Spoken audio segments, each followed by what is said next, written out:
Jazakallah khairan, barakallahu fikum. Video ini dibuat atas partisipasi dari donasi Anda. Semoga menjadi amal jariah bagi Anda semuanya.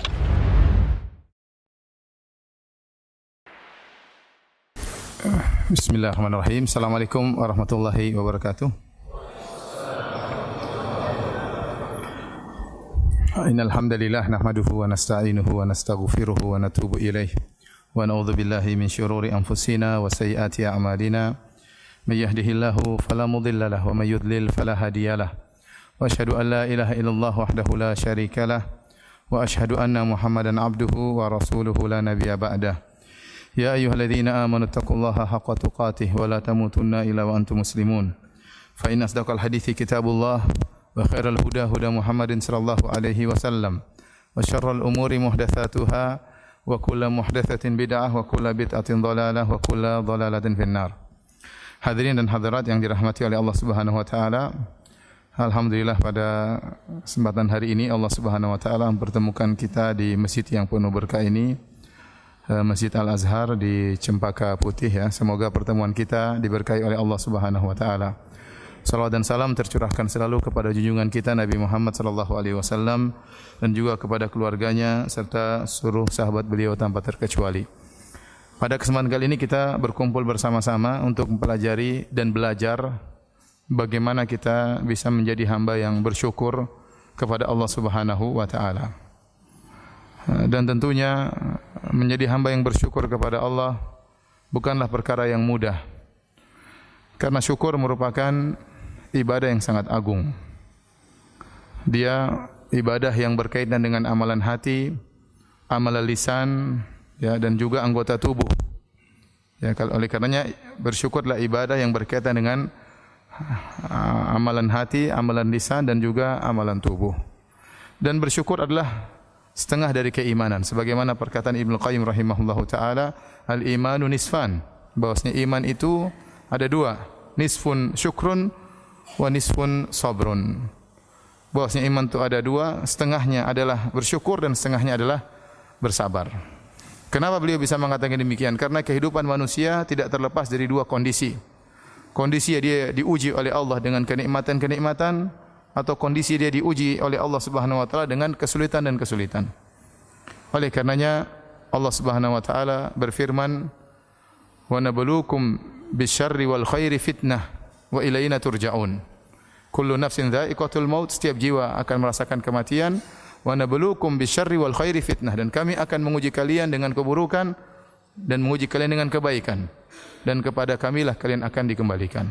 Ini sering saya sampaikan bahwasanya jangan dibayangkan oleh kita bahwasanya ujian itu hanyalah kesulitan saja. Ya. Bukan hanya sakit, kesulitan, kekurangan harta. Di antara ujian yang Allah berikan kepada hamba-hambanya, nabluukum bil khairi, dan juga apa?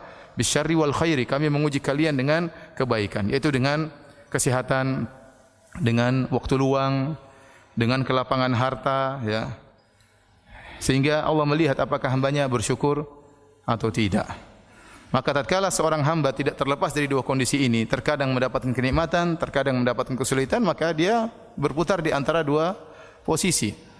Kalau diuji dengan kenikmatan dia bersyukur, kalau diuji dengan kesulitan maka dia bersabar. Dan kalau dia tidak bisa bersyukur maka dia berdosa. Dan kalau dia tidak bersabar tatkala diuji dengan kesulitan maka dia pun berdosa. Maka kalau dia berdosa dia beristighfar. Ya, makanya sebenarnya mengatakan unwanus sa'adah thalatha. Tanda-tanda kebahagiaan itu pada seorang hamba ada tiga perkara. Idza u'tiya syakara, kalau diberi kenikmatan dia bersyukur. Wa idza butuliya sabara, kalau diberi ujian dia bersabar. Wa idza aznaba istaghfar, kalau dia berdosa dia beristighfar. Maka barang siapa yang berpindah kondisinya dalam tiga kondisi ini, diberi kenikmatan dia bersyukur, diberi ujian dia bersabar, tatkala berdosa segera dia beristighfar, maka inilah hamba yang bahagia, hamba yang bahagia. Dan seorang mukmin, ya, dia berusaha beribadah kepada Allah apapun kondisi yang Allah berikan kepada dia. Apakah dalam kondisi lapang ataupun dalam kondisi sempit. Ya. Oleh karenanya Nabi sallallahu alaihi wasallam bersabda, "Ajaban li amril mu'min, innal amrahu kullahu khair." Sungguh menakjubkan perkara seorang mukmin. Sungguhnya perkaranya seluruhnya adalah kebaikan, adalah yang terbaik. Wa laisa dzalika illa lil mu'min, dan ini tidak bisa dialami kecuali oleh seorang mukmin. In asabahu sarra syakara, kalau dia mendapatkan kesenangan-kesenangan dia pun bersyukur kepada Allah. Fa kana khairan lahu, maka yang terbaik baginya. Wa in asabahu ad-dharra, kalau dia ditimpa dengan kesulitan-kesulitan, penderitaan, kesempitan, sabar, maka dia pun bersabar. Fa kana khairan lahu, dan ini adalah terbaik baginya. Ya, ini kondisi seorang mukmin yang sejati. Makanya saya ingatkan kepada diri saya dan kepada para hadirin, ya, masalah keimanan itu bukan cuma teori. Bukan cuma teori. Masalah tauhid, masalah akidah bukan cuma teori, harus ada prakteknya. Bagaimana seorang kemudian hafal ayat-ayat, hafal hadis-hadis, sering ikut pengajian, tapi tatkala ada masalah sedikit dia tidak bersabar. Ada masalah sedikit mudah marah-marah, melemparkan kesalahan kepada orang. Ini namanya cuma sekedar teori, praktek enggak ada. Ya. Maka seorang mukmin yang sungguhnya kalau diberi kenikmatan dia bersyukur. Ada orang sering ikut pengajian tetapi waktunya bersyukur untuk bersedekah, membantu orang lain, tangannya terasa berat, hatinya terasa berat. Ini teorinya pintar tapi prakteknya tidak ada, ya. Oleh karenanya seorang berusaha menjadi seorang mukmin yang sungguhnya. Jika diberi kenikmatan dia bersyukur, kalau diberi ujian dia bersabar. Kalau dia bersalah dia beristighfar kepada Allah Subhanahu wa taala. Jadi intinya hamba diuji dengan kebaikan dan diuji dengan keburukan. Ya. Tetapi sebagaimana fitrah manusia, kalau kita diberi ujian oleh Allah dengan kebaikan atau keburukan, mending kita memilih diuji dengan apa? Dengan kebaikan. Disuruh milih jadi orang kaya bersyukur atau orang miskin bersabar, mending jadi apa? Mending kaya bersyukur, ya. Itu fitrah antum, ya. Ustaz juga demikian, ya. Kalau disuruh milih, ya mending saya pilih kaya bersyukur, ya, daripada miskin apa? Bersabar. Dan ini perkataan Mutarrif bin Abdullah rahimahullah. Beliau berkata, la an u'afa fa ashkur ahabbu ilayya min an ubtala fa asbir. Saya diberi kelapangan oleh Allah Subhanahu wa taala, dijauhkan dari kesulitan, kemudian saya bersyukur, lebih saya sukai daripada saya diuji kemudian saya bersabar, ya. Tetapi jadi masalahnya para hadirin hadirat, ya, kenapa tadi saya katakan ibadah syukur ibadah yang berat? Kenyataannya kebanyakan orang yang diuji dengan kemiskinan, dengan kesempitan, ya, dengan kesulitan, banyak yang lulus dari ujian tersebut. Mereka lebih mudah bersabar. Dan kebanyakan orang yang diuji dengan kekayaan, kelapangan, itu tidak bisa bersyukur. Mereka tidak lulus dalam ujian. Ini jadi masalahnya di situ. Makanya Nabi SAW mengatakan, ittala'tu ala al-jannah fawajadtu anna aktsara ahliha al-fuqara. Saya melihat kepada isi surga dan saya dapati kebanyakan penghuninya orang-orang miskin. Artinya apa? Menunjukkan banyak orang diuji dengan kesempitan, mereka lebih mudah bersyukur, lebih mudah bersabar. Mereka lulus dalam ujian. Dan ada yang orang-orang miskin tidak lulus dalam ujian, diuji dengan kemiskinan akhirnya merampok, diuji dengan kemiskinan akhirnya jual narkoba dan macam-macamnya. Tetapi kebanyakan orang diuji dengan kekayaan tidak bersyukur, ya. Lupa untuk banyak beribadah kepada Allah Subhanahu wa taala. Lupa bahwasanya setiap kenikmatan yang dia miliki akan diminta pertanggungjawaban oleh Allah Subhanahu wa taala. Tsumma la tus'alunna yauma idzin 'anil na'im. Sungguhnya kalian akan dimintai pertanggungjawaban atas segala nikmat yang kalian rasakan. Ya.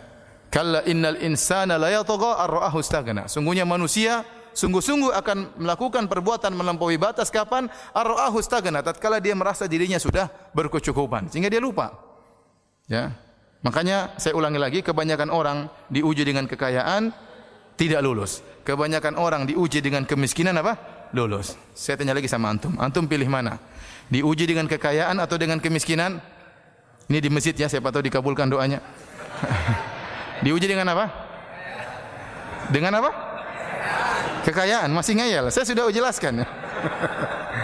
Bahwasanya kebanyakan orang diuji dengan kekayaan tidak lulus. Kebanyakan orang diuji dengan kemiskinan apa?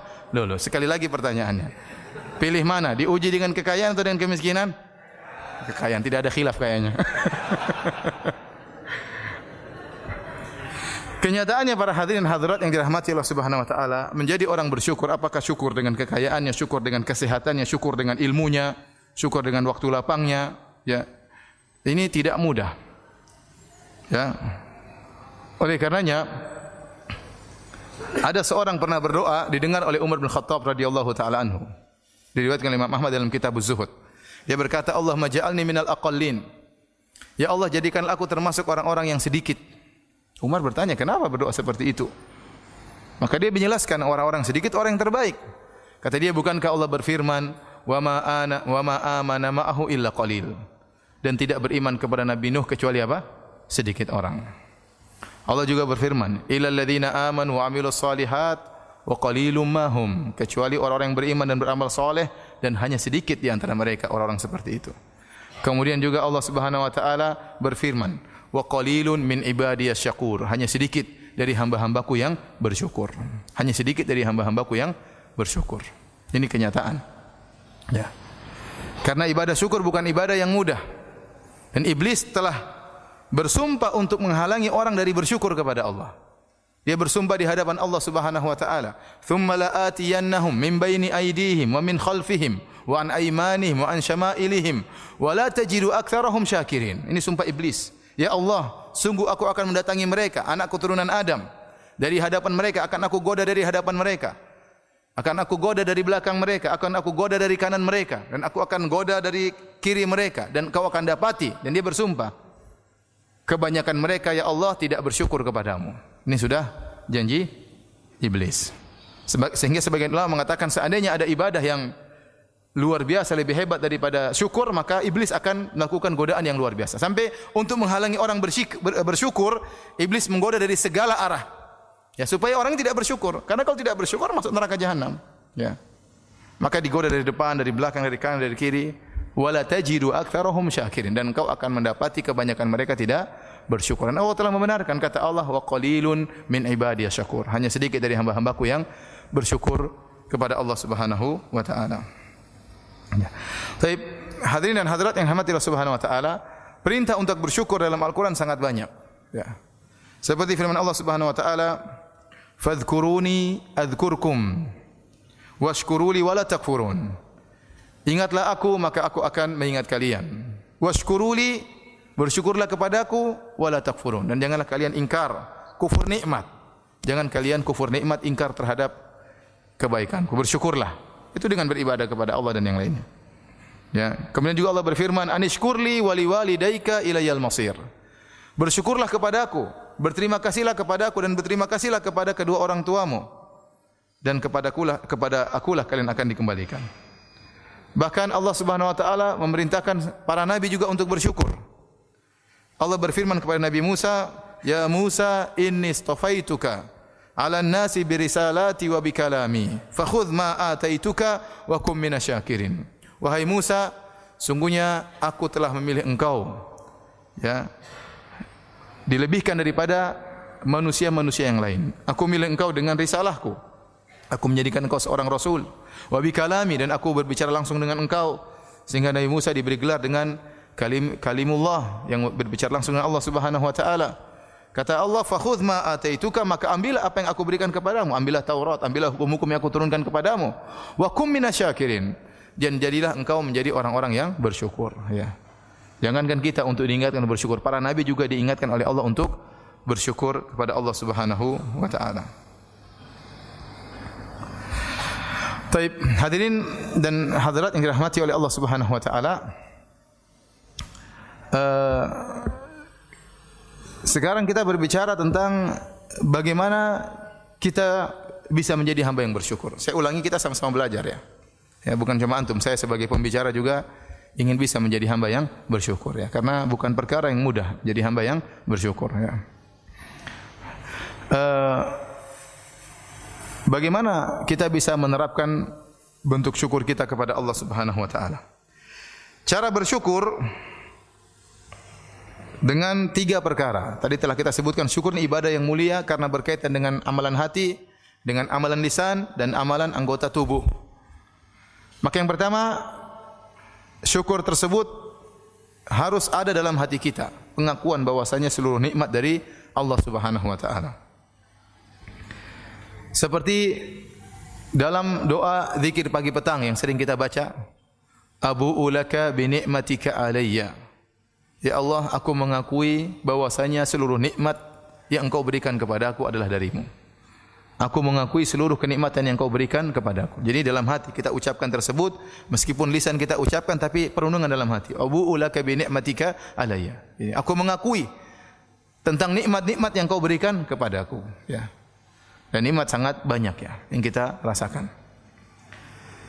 Kemudian juga ya seperti tatkala kita berumrah, kita bertalbiyah, kita mengatakan labbaik Allahumma labbaik, labbaik la syarika laka labbaik. Ya Allah, kami penuhi panggilan-Mu ya Allah. Ya Allah, kami penuhi panggilan-Mu untuk datang ke tanah suci ya Allah. Ya, la syarika lak, tidak ada syarikat bagimu ya Allah. Kemudian kita berkata, innal hamda wan ni'mata laka wal mulk la syarika lak. Sungguhnya segala pujian hanyalah milik-Mu ya Allah. Wan ni'mah, dan seluruhnya kenikmatan ini darimu. Seluruh kenikmatan yang kami rasakan dari Engkau ya Allah. Wal mulk, dan seluruh kerajaan adalah milik-Mu. La syarika lak, tidak ada syarikat bagimu. Kita mengakui nikmat semuanya dari Allah Subhanahu wa taala. Mungkin nikmat datang dari orang lain, mungkin nikmat datang dari bos kita, mungkin gaji datang dari bos kita, tapi semuanya yang ngatur siapa? Allah Subhanahu wa taala. Makanya Allah berfirman, "Wa ma bikum min ni'matin faminallah." Nikmat apa saja yang kalian rasakan dari Allah. Dan ini kita harus tahu, "Wa ma bikum min ni'matin faminallah." Ya. Apa saja kenikmatan yang ada pada kalian semuanya dari Allah Subhanahu wa taala. Nikmat apa saja itu semua dari Allah. Nikmat kesehatan, nikmat ketentraman, nikmat keluarga, nikmat anak-anak ya. Nikmat bisa bernafas, nikmat macam-macam. Semuanya dari Allah Subhanahu wa taala, tidak dari makhluk, tidak dari satu pun. Ya. Kata Allah Subhanahu wa taala, "Ya ayyuhalladzina amanu dzkuru ni'matallahi 'alaikum. Hal min khaliqin ghairullahi yarzuqukum minas sama'i wal ard." La ilaha illahu. Kata Allah, wahai orang-orang yang beriman, ingatlah tentang nikmat-nikmat yang Allah berikan kepada kalian. Apakah ada pencipta lain yang memberikan rizki kepada kalian dari langit dan bumi? Tidak ada. Tidak ada yang menciptakan kecuali siapa? Allah Subhanahu wa taala. Semua di alam semesta ini adalah milik Allah. Kita harus akui dengan hati kita. Makanya Allah mengatakan, walladzina tad'una min dunillah walladzina tad'una min dunihi ma yamlikuna min qitmir. Kata Allah, dan seluruh ya orang-orang yang disembah selain Allah, seluruh sembahan-sembahan, berhala-berhala, sembahan-sembahan yang disembah selain Allah Subhanahu wa taala, ma yamlikuna min qitmir. Mereka tidak memiliki meskipun hanya selaput yang ada di biji korma. Mereka tidak memiliki apa-apa. Semuanya dari Allah Subhanahu wa taala. Ya. Tidak ada makhluk yang bisa membuat selaput di biji korma. Selaput yang sangat tipis di biji korma yang kita tidak makan, kita buang, itu yang bisa ciptakan hanya siapa? Allah Subhanahu wa taala. Ya.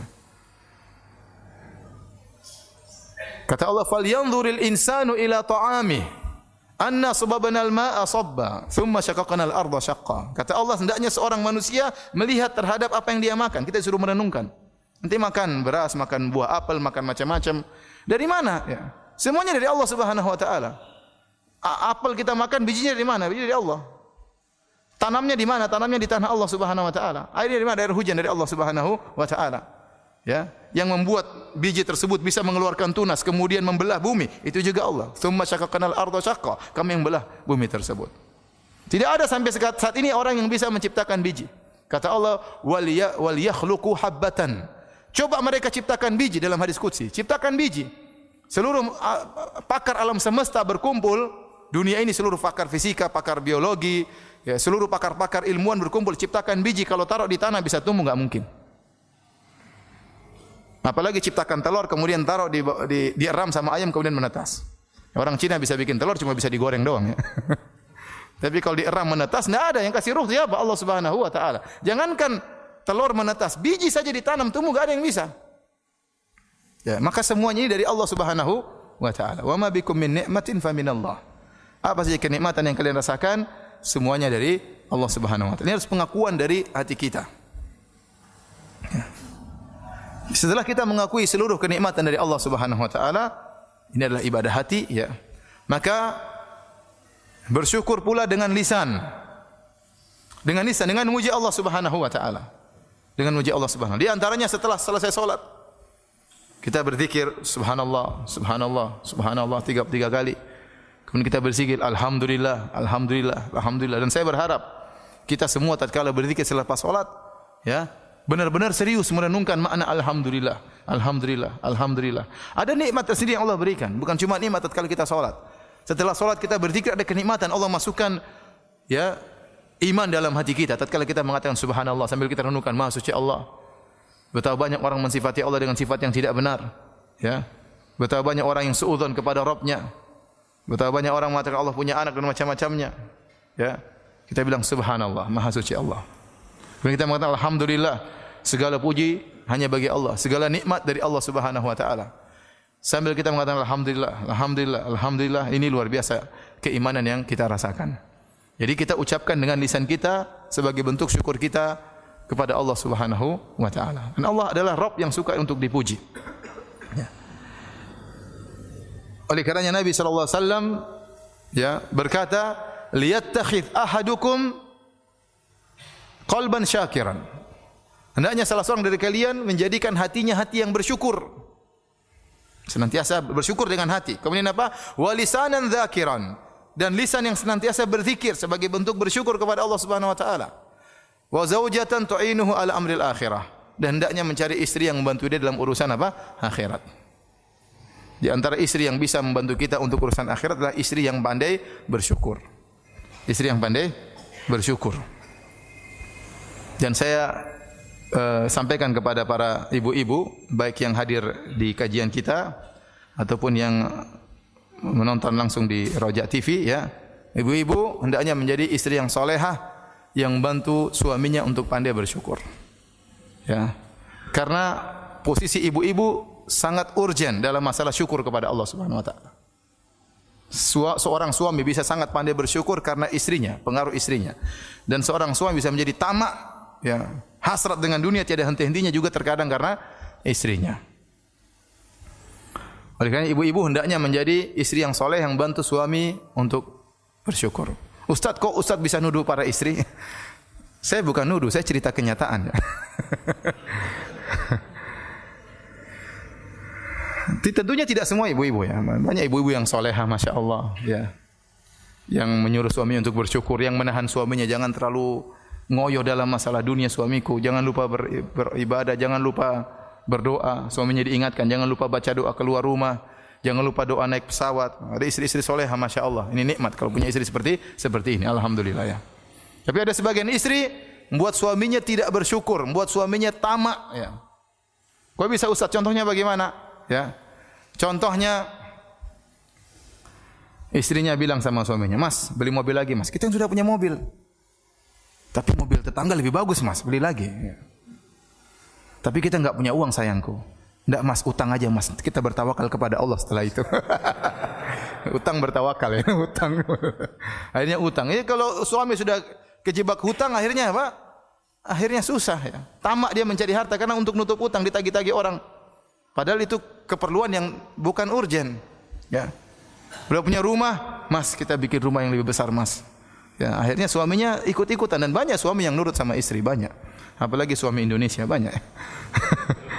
Nurut. Akhirnya istrinya minta rumah baru, cari lagi berusaha bikin rumah yang lebih besar. Akhirnya habis waktunya, kapan bersyukurnya, kapan baca Qur'annya, kapan ngajinya, ya. Istrinya yang berpengaruh. Istrinya bergaul sama orang-orang kaya. Ya, kata orang kalau Anda ingin menjadi orang yang bahagia jangan sering bergaul sama orang kaya. Karena kalau Anda bergaul sama orang kaya menderita ya. Ketemu teman HP-nya lebih bagus. Ketemu teman mobilnya lebih bagus. Masuk ke rumah teman rumahnya lebih apa? Bagus. Kayaknya menderita. Ente ingin bahagia main sama orang miskin. Temu enggak punya mobil. Alhamdulillah saya punya mobil. HP-nya HP jadul. Kita bersyukur HP saya lebih bagus ya. Nah, apalagi ibu-ibu. Kalau ibu-ibu sudah bergaul sama ibu-ibu yang kaya, ya. Waduh. Dan sering terjadi ejek-ejekan di antara ibu-ibu. Ini sering terjadi. Sekali lagi ini bukan menuduh ya. Tapi apa? Kenyataan. Tentu lagi tidak semua ibu-ibu, sebagian ibu-ibu ya. Saya tidak ingin mengumumkan dosa ya. Saya katakan sebagian ibu-ibu. Banyak ibu-ibu yang solehah ya. Kalau pergi ke pertemuan ibu-ibu, banyak bahan yang sering dijadikan komentar para ibu-ibu ya. Itu ukhti itu kita itu ummu itu kalau setiap kita ketemu bajunya enggak pernah ganti ya. Ya memang dia mungkin enggak punya, bajunya cuma 2 3 dan macam-macam. Baju dikomentari. Ya. Ketemu lagi orang pakai HP itu kok HP jadul masih kamu HP jadul masih dipakai zaman sekarang. dia kan tersinggung seperti itu. Ya. Karena ibu-ibu hobi komentar ya. Ustaz aja dikomentari. Ini saya cerita kenyataan ya. Istri saya tiba-tiba negur saya. Kamu tuh kok enggak pernah ganti baju? Bukan ganti baju saya memang warnanya mirip-mirip ya. Karena ada ummahat yang lapor sama istri saya. Ustaz kok enggak pernah ganti baju? Kan tersinggung istrinya. Saya tidak tersinggung. Istri saya yang tersinggung seakan-akan istri saya tidak perhatian sama saya. Karena baju saya coklat tua, coklat muda, warna gelap-gelap. Jadi orang yang matanya kurang jeli, akhirnya menyangka bajunya sama saja. Dan memang ada baju yang warnanya sama memang. Disangka bajunya itu-itu aja. Istri saya tersinggung. Akhirnya tiba di Madinah beli baju banyak banget ya. Biar enggak ada yang komentar katanya. Ya. Akhirnya apa kalau seorang ibu-ibu sudah dikomentari, yang dia pulang ke rumah, yang jadi korban suaminya, Mas, sepatu beli 2 dong, 3, sendal beli 2 atau 3. Kenapa? Saya malu, kemana-mana sendalnya itu-itu aja gitu. Dompet juga ganti, Mas, beli berapa gitu, kasihan. Ini akibat bergaul dengan orang kaya. Kalau istri sudah kena penyakit gini, bawa ke orang-orang miskin. Ya, kamu situ main sama orang miskin, biar bersyukur kepada Allah Subhanahu wa Ta'ala. Ingat ya, bukan berarti dilarang bergaul sama orang kaya. Tidak, kita bergaul dengan siapa saja, tapi seorang harus bisa menata hatinya. Harus bisa menata hatinya. Oleh karena dalam suatu ayat Allah mengatakan, ya ayyuhalladzina amanu la yaskhar qaumun min qaumin asa yakunu khairan minhum. Wahai orang yang beriman, janganlah sebagian kalian mengejek sebagian yang lain. Bisa jadi yang diejek lebih baik daripada yang mengejek. Kemudian kata Allah, wala nisaun min nisain. Dan jangan sebagian wanita mengejek wanita yang lain. Asa ayakunna khairan minhun. Bisa jadi yang diejek lebih baik daripada yang mengejek. Sebagian ulama berpendapat, Allah menyebutkan secara umum pertama, wahai orang yang beriman, jangan kalian mengejek. Setelah itu Allah menyebutkan, wahai para wanita. Padahal para wanita termasuk dari orang beriman, tetapi disebutkan secara khusus dalam kaidah dzikrul khas ba'dal am, penyebutan yang khusus setelah umum. Kenapa? Karena seringnya wanita sering mengejek. Ya. Dan benar kata Nabi SAW, ya, bahwasanya kata Rasulullah SAW kepada para wanita, tasaddaqna fa inna kunna aktsara hatabi jahannam. Wahai para wanita, banyaklah kalian bersedekah karena banyak di antara kalian penghuni neraka jahanam. Sebagian wanita berkata, "Lima ya Rasulullah." Kok bisa ya Rasulullah? Kata Rasulullah SAW, "Li'anna kunna takfurnal ashir." Karena kalian tidak berterima kasih kepada suami, tidak bersyukur kepada suami, nuntut terus kerjanya. Ya. Kemudian wa tukthirna la'nah, karena kalian sering melaknat, sering mengumpat. Sehingga wanita di antara wanita yang lain sering mengejek dalam banyak sisi. Sepatu diejek, HP diejek, dompet diejek, datang ke rumahnya kompro, rumahnya jorok, jadi bahan ejekan banyak. Anaknya enggak diurus, jadi wanita sering mengejek di antara mereka. Sehingga dikhususkan penyebutan mereka karena mereka seperti itu. Sehingga tatkala kemudian banyak melihat yang lebih bagus dari miliknya, baik HP-nya dan rumahnya, akhirnya pulang ke rumah suaminya disuruh untuk beli ini, beli anu, dituntut untuk beli macam-macam. Akhirnya istri tidak bersyukur, suaminya pun akhirnya tidak bersyukur. Makanya saya ingat kembali kepada ibu-ibu, hendaknya menjadi istri yang solehah. Ya, kata Nabi SAW, liyattakhid ahadukum qalban syakiran. Hendaknya salah seorang dari kalian menjadikan hatinya hati yang bersyukur, wa lisanan dzakiran, lisan yang senantiasa berzikir, wa zaujatan tu'inuhu ala amril akhirah, dan istri yang membantu dia untuk urusan akhirat. Jadi seorang istri berusaha untuk menjadikan suaminya sebagai suami yang qanaah, suami yang pandai bersyukur kepada Allah Subhanahu wa taala. Jadi kita disuruh untuk banyak berzikir sebagai bentuk bersyukur kepada Allah. Nabi SAW ya, dari bangun tidur sudah memuji Allah Subhanahu wa taala. Tatkala mau tidur juga memuji Allah Subhanahu wa taala. Di antara doa bangun tidur, Nabi berdoa, alhamdulillahi ahyana ba'da ma amatana wa ilaihin nusyur. Segala puji bagi Allah. Bangun tidur langsung memuji Allah.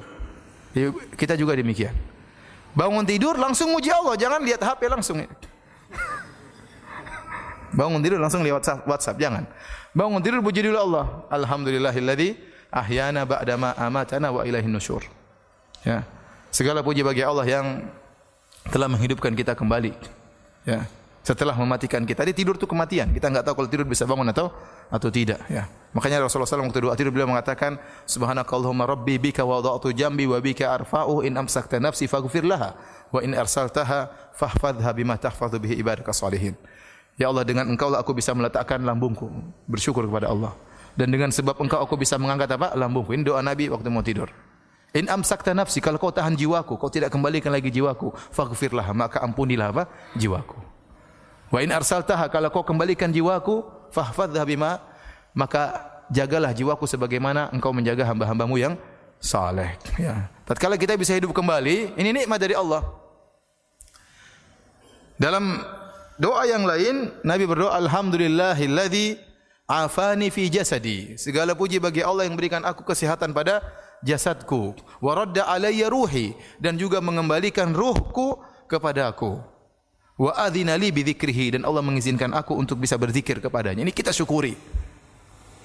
Bangun alhamdulillah dalam kondisi sehat. Kemudian alhamdulillah roh masih bisa kembali, masih bisa beraktivitas, masih bisa ya berbuat baik kepada orang tua, kepada anak istri, masih bisa beribadah, masih bisa sujud, masih bisa istighfar. Banyak orang tidur enggak bisa bangun lagi. Wa adzina li bi dzikrihi, dan masih mengizinkan lisanku untuk berzikir kepada Allah. Ini doa bangun tidur. Mau tidur juga Nabi SAW memuji Allah Subhanahu wa taala. Di antara doa mau tidur Rasulullah SAW baca, yang dibaca oleh Nabi SAW, Alhamdulillahilladzi at'amana wa saqana wa kafana wa awana wa kam mimman la kafiya lahu wa la mu'wi. Kata Nabi SAW, segala puji bagi Allah yang telah memberikan aku makan, telah memberikan aku minum, ya, telah mencukupkan aku, telah beri naungan rumah untuk aku tidur. Betapa banyak orang yang tidak ada yang memberi kecukupan kepadanya dan tidak ada naungan baginya. Nabi sebelum tidur masih ingat-ingat nikmat Allah Subhanahu wa taala. Hari ini alhamdulillah masih makan, masih kenyang, masih bisa minum. Ya, alhamdulillah masih bisa tidur di rumah. Banyak orang enggak punya rumah, tidur di mana bingung ya. Ya, masih ada yang menaungi. Ini Nabi SAW muji Allah Subhanahu wa taala sebelum tidur. Bangun tidur muji Allah, sebelum tidur juga muji Allah Subhanahu wa taala. Dan Allah Subhanahu wa taala adalah Rabb kita yang suka untuk dipuji oleh hamba-hambanya. Makanya dalam hadis, innallaha la yarda an 'abdihi idza an ya'kula akalah fayahmadahu 'alaiha aw an yashraba syarbah fayahmadahu 'alaiha. Sungguhnya Allah ridha kepada seorang hamba jika dia makan makanan maka dia pun memuji Allah, dan jika dia minum minuman maka dia pun memuji Allah Subhanahu wa taala. Apa doa kita kalau setelah makan dan minum? Alhamdulillahilladzi at'amani. Kemudian apa doanya? Alhamdulillahilladzi at'amana wa saqana wa ja'alna minal muslimin. Hadisnya sahih atau dhaif? Alhamdulilladzi at'amani hadzal ta'am wa razaqanihi min ghairi haulin minni wala quwwah. Kalau antum baca doa ini dalam hadis yang sahih, maknanya indah. Segala puji bagi Allah yang telah memberikan aku rizki ini, baik makanan maupun minuman. Min ghairi haulin minni wala quwwah, tanpa ada usaha, tanpa ada kekuatan dariku. Semuanya murni dari siapa? Dari Allah Subhanahu wa taala. Ya. Ya, ada sebagian ustaz cerita anaknya habis makan baca doa ini. Sudah hafal, masih kecil di Madinah. Alhamdulillah at'amani hadzal ta'am wa razaqanihi min ghairi haulin minni wala quwwah. Segala puji bagi Allah yang memberikan aku rezeki ini tanpa ada kekuatan upaya dariku, wala quwwah, dan tidak ada kekuatan dariku. Dia bilang, "Abi, katanya wala quwwah. Di sini saya makan enggak ada kuahnya, Abi." Disangka maknanya, ya Allah, terima kasih atas kuah yang kau berikan kepadaku. Padahal kuah itu maksudnya apa? Kekuatan. Baik, jadi kita berusaha untuk memuji Allah Subhanahu wa taala. Oleh karenanya di antara hamba-hamba Allah yang sangat pandai bersyukur, tentunya para nabi seluruhnya pandai bersyukur. Di antaranya adalah Nabi Ibrahim alaihissalam. Allah mensifati Nabi Ibrahim dengan pujian yang luar biasa. Kata Allah Subhanahu wa taala, "Inna Ibrahim kana ummatan qanitan lillah hanifan wa lam yakun minal musyrikin syakiran li an'umi ijtabahu wa hadahu ila siratal mustaqim." Kata Allah, sungguhnya Ibrahim itu adalah qudwah, ummah, yaitu adalah teladan. Kemudian senantiasa beribadah kepada Allah Subhanahu wa taala, hanifan, jauh dari kesyirikan, condong kepada tauhid dan tidak pernah berbuat syirik sama sekali. Kemudian kata Allah, syakiran li an'umih. Senantiasa bersyukur ya dengan nikmat-nikmat yang Allah berikan kepadanya. Allah menggunakan kalimat syakiran, itu isim fa'il. Kalau isim fa'il itu menunjukkan senantiasa. Syakiran. Ya. Senantiasa bersyukur kepada Allah li an'umih, atas nikmat-nikmat yang Allah berikan kepadanya. Perhatikan di sini, Allah menggunakan wazan af'ul li an'umih. Karena nikmat itu wazannya bisa dijamak dengan ni'am. Ya. Di antaranya bisa an'um. Apa bedanya? Mufradnya nikmatun, bisa dijamak dengan ni'am. Wazannya fi'al, bisa dijamak dengan an'um. Wazannya af'ul. Bedanya di mana? Dalam bahasa Arab, untuk menjamak menggunakan timbangan huruf yang lain. Kalau Indonesia dijamak jadi ulang ya. Manusia, manusia ya. Orang ya. Masjid, masjid. Kalau bahasa Arab enggak, masjid jadi masajid. Ya. Ada perubahan di antaranya ya, dirubah tambahan huruf atau yang lainnya ya. Jadi kalau menerjemahkan bahasa Arab terkadang jadi panjang banget ya, karena kalau sudah jamak jadi apa? Diulang ya. Kereta ya kereta ya.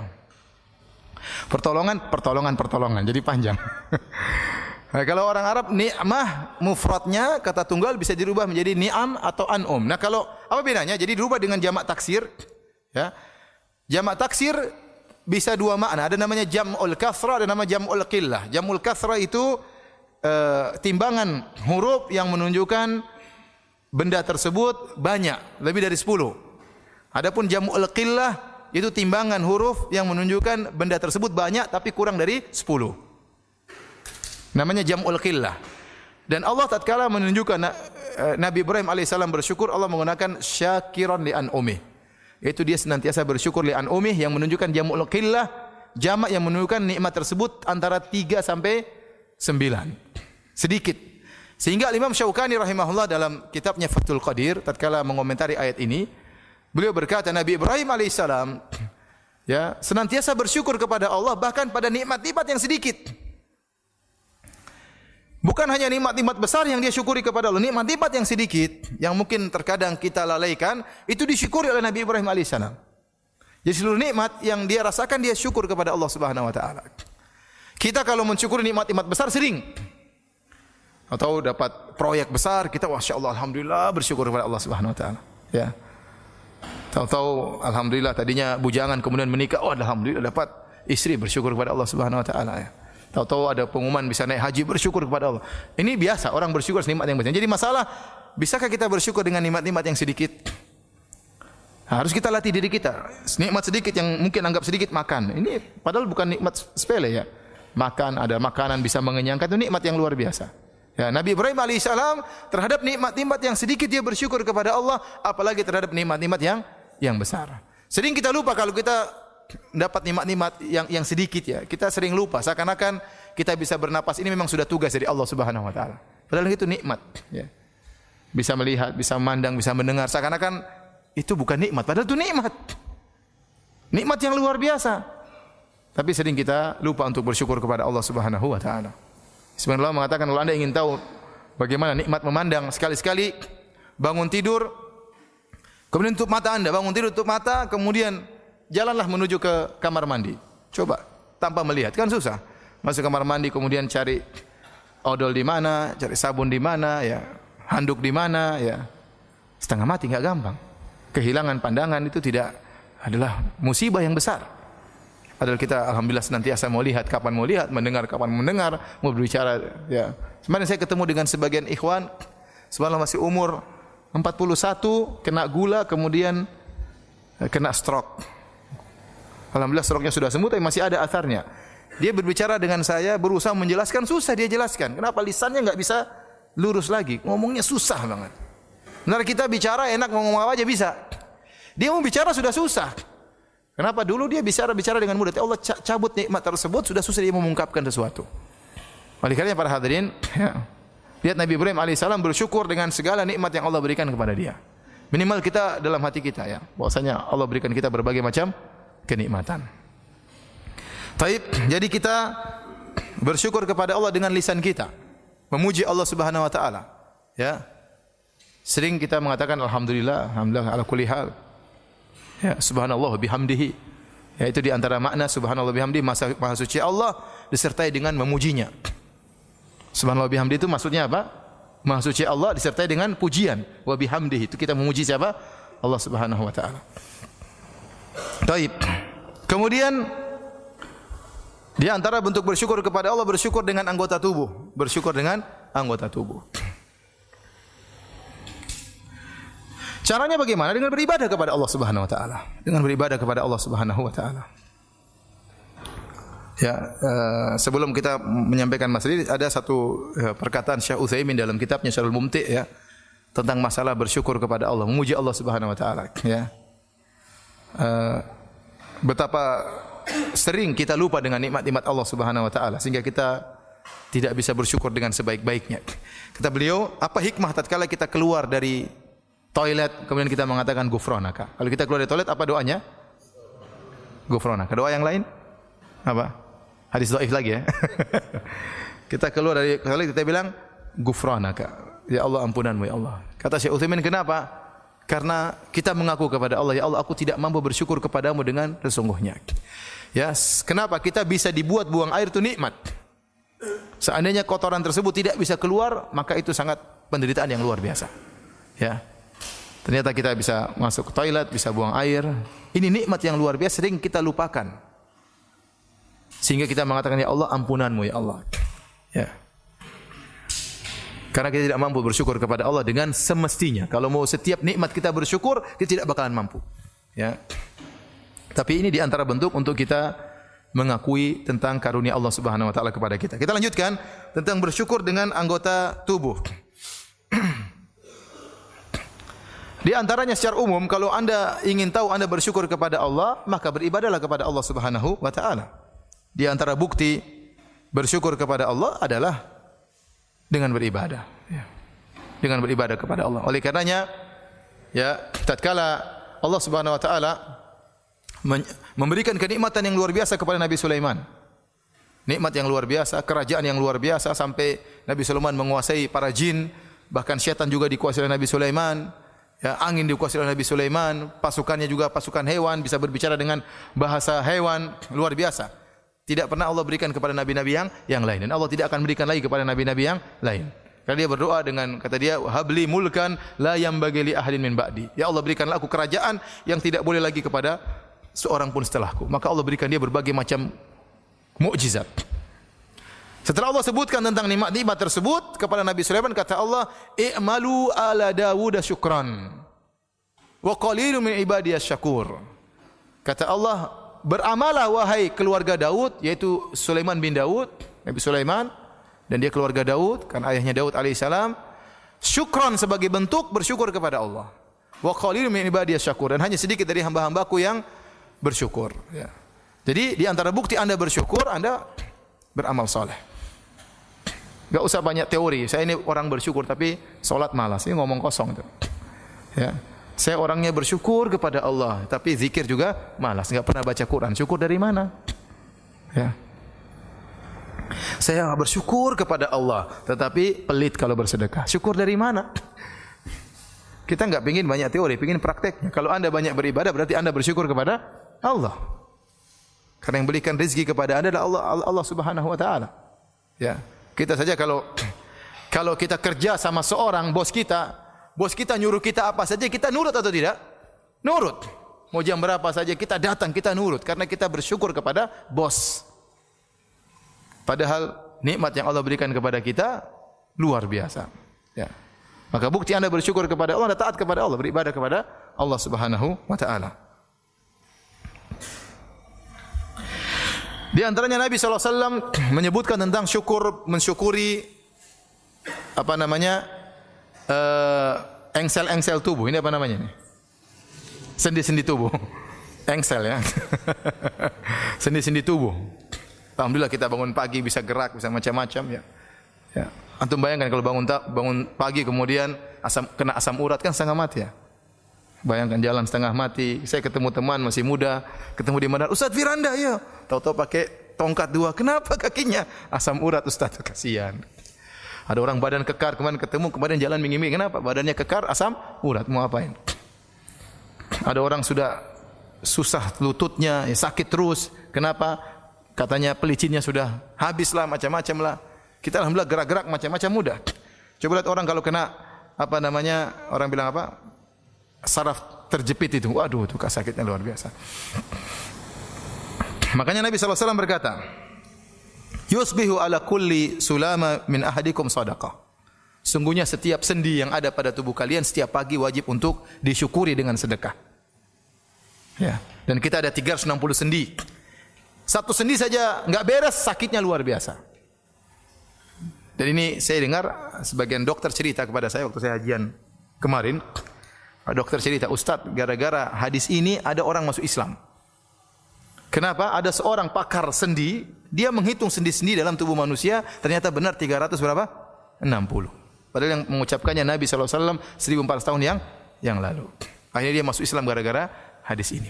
Ya.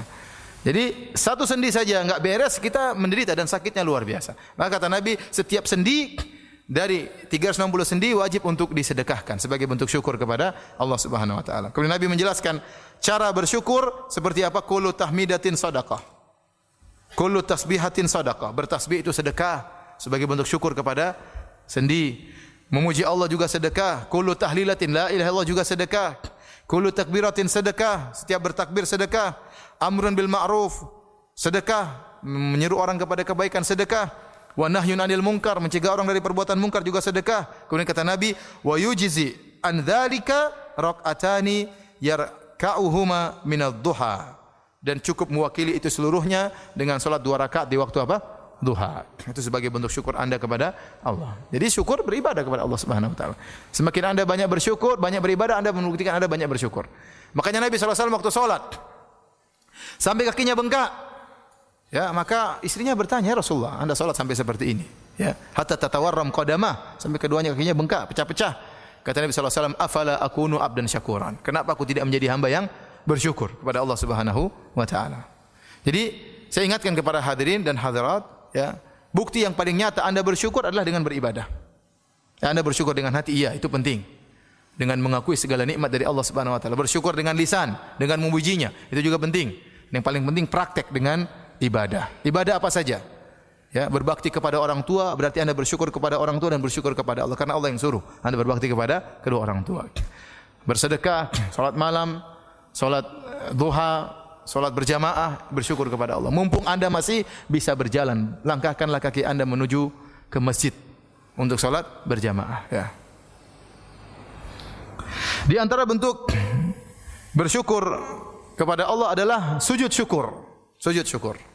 Kalau kita mendapatkan kenikmatan yang luar biasa, kita sujud syukur, berterima kasih kepada Allah Subhanahu wa taala. Dalam hadis yang dihasankan oleh Syekh Albani rahimahullahu taala, an Abi Bakrah, dari sahabat Abi Bakrah radhiyallahu anhu, qala, beliau berkata, "Kana Rasulullah sallallahu alaihi wasallam idza ja'ahu amrun sururan aw yusarru bihi kharra sajidan syakiran lillah." Kalau Nabi didatangkan kabar yang menggembirakan beliau, amru sururin au busyira bihi, dalam riwayat perkara yang membuat beliau gembira atau kabar gembira yang menyenangkan hati beliau, kharra sajidan syakiran lillah, maka beliau pun langsung sujud syukur kepada Allah Subhanahu wa taala. Oleh karenanya pendapat yang kuat dalam masalah sujud syukur tidak diwajibkan untuk bersuci. Kapan kita mendengar nikmat yang luar biasa, kita bertakbir Allahu Akbar, kemudian apa? Sujud syukur. Kemudian kita muji Allah Subhana rabbiyal a'la, subhana rabbiyal a'la, subhana rabbiyal a'la, ya. Kapan saja. Ya, beda dengan sujud tilawah. Sebenarnya Allah mengatakan sujud tilawah harus berwudu. Tapi kalau sujud syukur, kapan saja kita dengar kenikmatan, segera sujud syukur kepada Allah Subhanahu wa taala. Oleh karenanya bagaimana dipraktikkan oleh para salaf, ya. Contoh dipraktikkan oleh Abu Bakar radhiyallahu taala anhu. Abu Bakar radhiyallahu anhu tatkala sampai kabar kepada beliau tentang wafatnya atau tewasnya Musailimah al-Kadzdzab, Musailimah yang pernah mengaku sebagai nabi, dan terjadi peperangan antara kaum muslimin dengan pasukannya Musailimah, nabi palsu, dan banyak kaum muslimin yang terbunuh tatkala itu, ya. Maka begitu dengar Musailimah telah tewas, Abu Bakar pun sujud bersyukur kepada Allah Subhanahu wa taala. Demikian juga Ali bin Abi Thalib. Di zaman Ali bin Abi Thalib, Rasulullah SAW telah kabarkan kepada Ali bin Abi Thalib bahwasanya, ya, saya khruju fi akhiriz zaman, akan keluar di akhir zaman, qaumun, yaitu orang-orang khawarij, hudatsaul asnan, sufahul ahlam, yang mereka masih muda dan kemudian mereka juga orang-orang bodoh, ya. Kemudian apa? Yamrukuna minad din kama yamrukus sahmu minar ramiyah. Mereka keluar dari agama seperti keluarnya anak panah yang menembus hewan buruan. Tidak tercantol di tubuh anak panah tadi, tidak tercantol di tubuh hewan tapi langsung tembus keluar. Dan Rasulullah SAW sebutkan akan ada orang-orang khawarij di akhir zaman para sahabat. Itu di zaman Ali bin Abi Thalib, ya. Dan Rasulullah SAW sebutkan di antara orang-orang khawarij cirinya ada dzasudyah, yaitu ada seorang lelaki yang tangannya buntung dan di ujungnya ada semacam tai lalat yang besar namun ada uraian rambut. Bentuknya seperti sudyah, seperti puting wanita, ya. Jadi seperti sudyah itu dalam bahasa Arab artinya puting, ya. Tapi seperti tai lalat yang besar. Waktu Ali bin Abi Thalib memerangi orang Khawarij, setelah selesai peperangan tersebut, Ali bin Abi Thalib menyuruh para anak buahnya, iltamisu dza sudyah. Carilah kalian orang yang memiliki ciri seperti itu. Maka para sahabat cari di antara orang-orang yang terbunuh, enggak dapat. Ya'ruku jabinuhu, maka Ali pun berkeringat, bercun keringat. Ya, khawatir salah ini, padahal Nabi sudah sebutkan, tapi Ali yakin bahwasanya yang dia perangi adalah orang Khawarij. Maka Ali berkata, "Inni ma kadzabtu wala kudzibt." Sungguhnya aku tidak berdusta dan saya juga tidak mungkin didustai. Karena yang menyampaikan bahwasanya ada orang ciri seperti itu adalah Rasulullah sallallahu alaihi wasallam. Rasul kata Ali, cari lagi. Akhirnya cari ternyata ditemukan orang seperti itu tertumpuk-tumpuk mayat yang lain. Tadi tidak ketahuan karena tertumpuk mayat yang lain. Setelah dibuka-buka ternyata ada orang seperti itu, tangannya buntung, di ujungnya ada semacam tai lalat besar, kemudian ada untaian rambut-rambut. Maka Ali bin Abi Thalib radhiyallahu anhu kharra sajidan, kemudian sujud syukur kepada Allah Subhanahu wa taala. Ternyata dia sudah benar memerangi orang-orang Khawarij tersebut.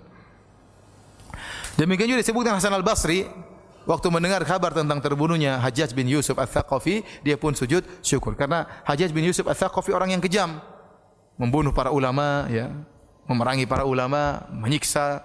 Waktu dia meninggal, langsung Hasan al-Basri sujud syukur kepada Allah Subhanahu wa taala. Taib hadirin dan hadirat yang dirahmati Allah Subhanahu wa taala. Sekarang kita akan bahas, ya, apa sih perkara-perkara yang bisa membantu kita untuk bersyukur kepada Allah Subhanahu wa taala? Perkara-perkara yang bisa membantu kita untuk bisa bersyukur kepada Allah Subhanahu wa taala. Di antaranya yang pertama, sebagaimana dalam hadis yang masyhur, yaitu dalam masalah dunia suruh lihat ke bawah, jangan lihat ke atas. Rasulullah SAW bersabda dalam hadis Abu Hurairah radhiyallahu anhu, ya, riwayat Tirmidzi, kata Nabi SAW, "Unzuru ila man huwa asfala minkum, wa la tanzuru ila man huwa fawqakum, fa innahu ajdaru alla tasdaru ni'matallahi alaikum." Kata Nabi SAW, lihatlah dalam masalah dunia, lihatlah ke bawah orang yang lebih rendah dari kalian, dan jangan lihat ke atas. Nabi larang, jangan lihat ke atas. Nabi larang. Ini bukan anjuran, larang. Kata Nabi, "Wa la tanzuru", jangan lihat ke atas. Fa innahu ajdaru alla tasdaru ni'matallahi alaikum. Kalau kalian lihat ke bawah, kalian tidak akan pernah meremehkan nikmat Allah Subhanahu wa taala. Maka seorang dalam masalah dunia hendaknya lihat ke bawah, jangan lihat ke atas. Kalau lihat ke atas, dia tidak akan pernah bahagia. Dia tidak akan pernah qanaah, dia tidak akan pernah bersyukur karena lihat ke atas terus, tidak pernah puas dengan nikmat Allah. Maka suruh lihat ke bawah. Bagaimanapun kondisi kita, ikhwan dan akhwat, bapak dan ibu yang dirahmati Allah Subhanahu wa taala, bagaimanapun sulitnya kondisi kita, pasti ada orang lebih sulit daripada kita. Pasti ada orang lebih sulit daripada kita.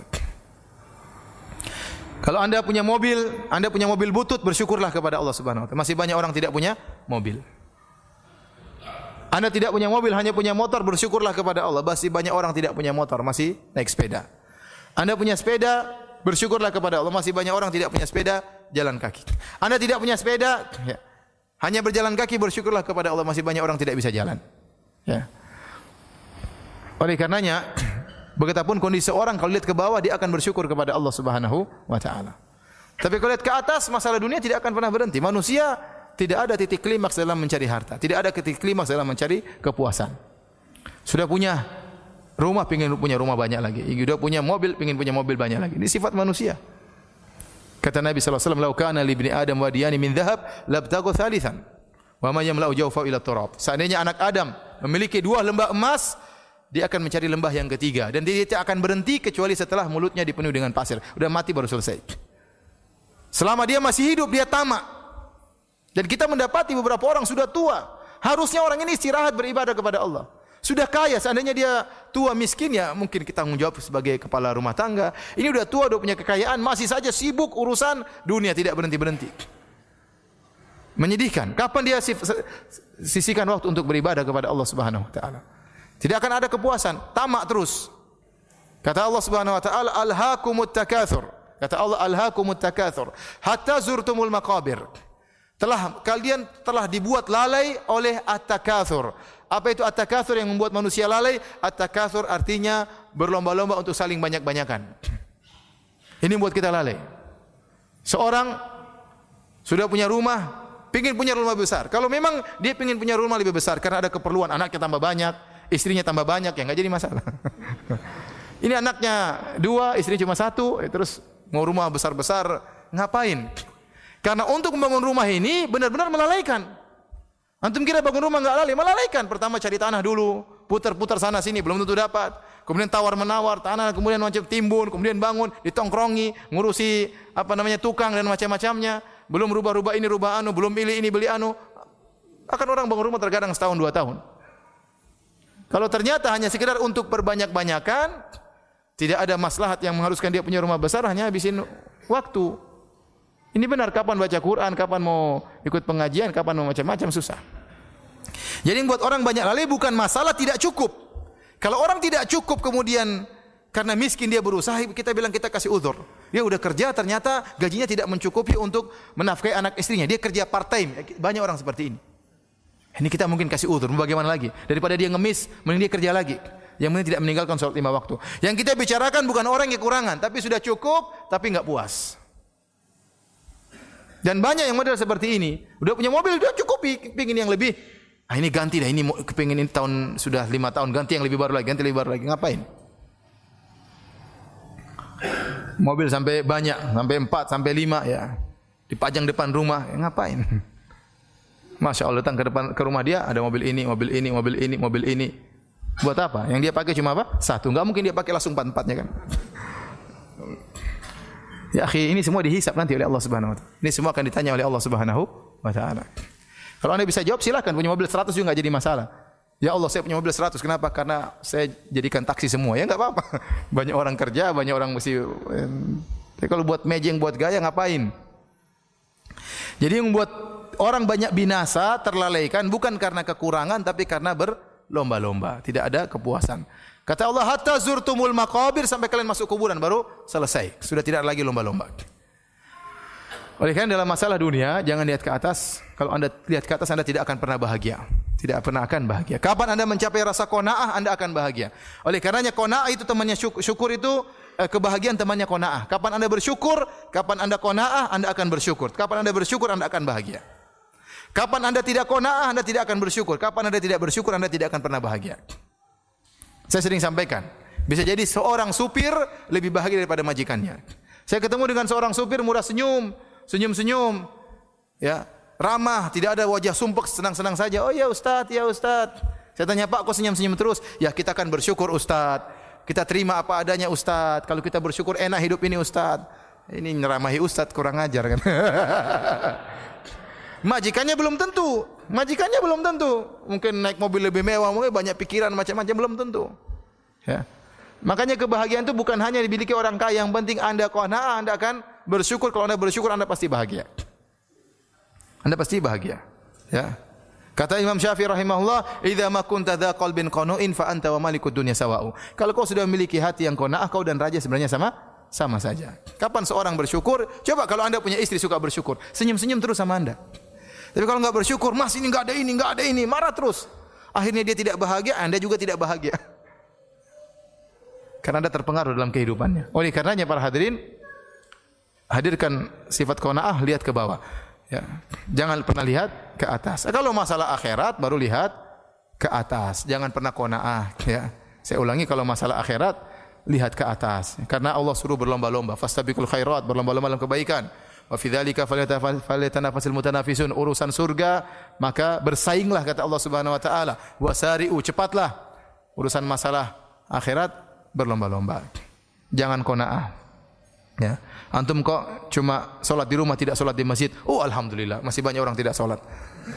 Saya salat di rumah, alhamdulillah. Qanaah. Antum kok cuma salat seminggu sekali. Oh, alhamdulillah, masih banyak orang salat setahun sekali. Ya, masih mending saya, ya mending, nerakanya masih lebih mending daripada nerakanya dia bilang. Jadi ya, kalau urusan akhirat suruh lihat ke atas. Ihdinas siratal mustaqim, siratal ladzina an'amta 'alaihim. Ya Allah, tunjukkan aku jalan yang lurus, jalannya orang-orang yang kau beri nikmat kepada mereka, jalannya para nabi, wan nabiyyin, syuhada, was-siddiqin, jalannya para nabi. Kita disuruh lihat ke atas masalah akhirat. Jadi jangan terbalik, sebagian orang masalah akhirat qanaah, masalah dunia tidak puas. Seharusnya masalah dunia qanaah, masalah akhirat jangan pernah apa? Jangan puas. Tapi ini di antara cara untuk bersyukur. Ya ikhwan, ya. Kalau Anda qanaah, Anda bahagia, benar. Sebenarnya kalau Anda pikir ya, apa bedanya Anda sama orang kaya? Anda lihat orang rumahnya gede, rumahnya mungkin harganya 50 miliar, ya. Kita sudah masuk rumah-rumah seperti itu ya. Mungkin harganya mungkin puluhan miliar, ya. Bedanya Anda sama dia apa bedanya? Dia makan, Anda juga apa? Makan. Dia tidur, Anda juga tidur kan? Ya. Iya. Dia naik mobil, Anda juga naik mobil. Entah dia punya mobil sendiri, entah Anda naik Grab atau naik bayar, tapi sama-sama naik mobil.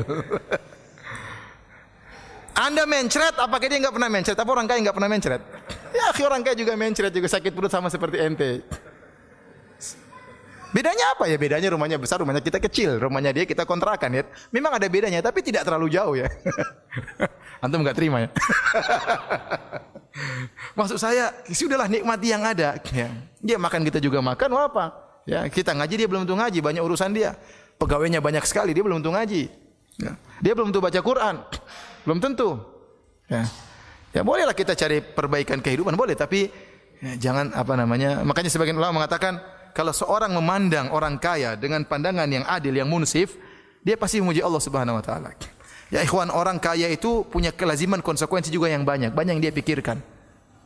Dia pikirkan perusahaan dia pikirkan saingan perusahaan, dia mengikuti perkembangan berita tentang ekonomi. Kalau sudah waktu gajian kepada anak buah, dia pusing. Ente tidak pusing, ente terima gaji dari dia. Yang pusing juga dia, gimana apa namanya anak buah saya, pegawai saya harus digaji. Macam-macam dia pikirkan. Belum dia pikirkan uangnya simpan di mana. Pikirkan lagi ternyata teman bisnisnya bisa jadi berkhianat. Banyak yang dia pikirkan. Ente habis pulang pengajian tidur selesai. Tidak terlalu banyak dipikirkan. Maksud saya kalau ente lihat dari sisi ini, ente dapat bahagia, dapat kebahagiaan.